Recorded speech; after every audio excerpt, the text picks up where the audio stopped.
parents, welcome to 5 Questions with Your Classical Educator.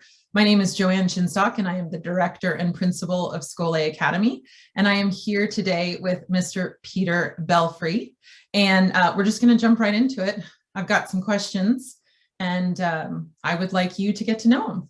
So, Mr. Belfry, your favorite author. Who is your favorite author, and why? I'm going to say my favorite author is Dante.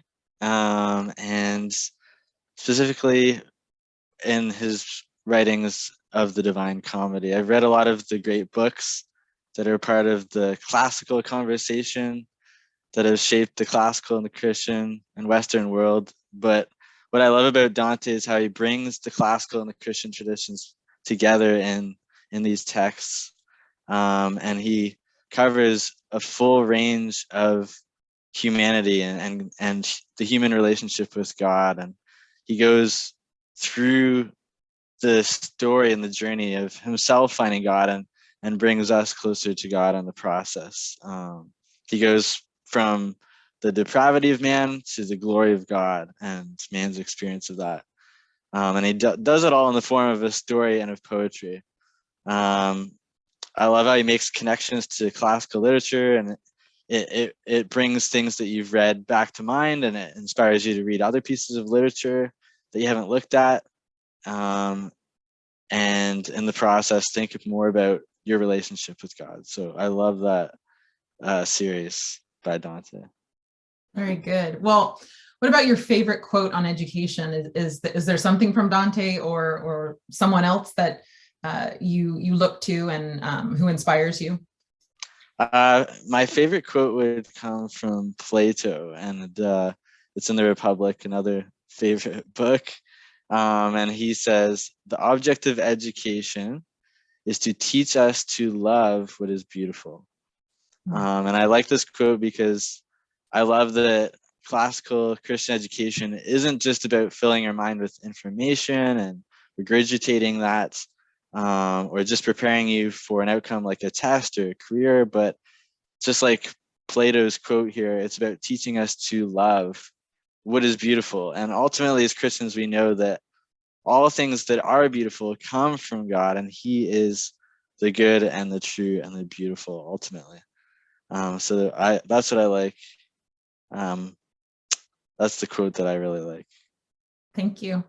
All right. So I know you've been in classical education for several years and you've taught at a variety of schools. What's interesting is that you're talking about Dante and Plato, but I know you're also going to be teaching computer programming. So can you just kind of tell our families a little bit how you have that interest in classical education, but then you're also very much in the modern world with computer programming?